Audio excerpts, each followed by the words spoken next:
Yo, people, it's all about Dark Sound Family.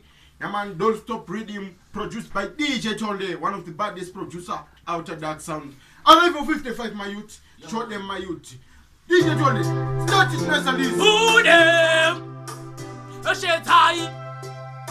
Yo! 55, Darky Soundy. Toka, DJ Tunde. Toka, Yo! DJ Ino. Toka, MC Teko. Toka, Wachano. Nobody could 50. Toka, Yo! Gatoke, Toka.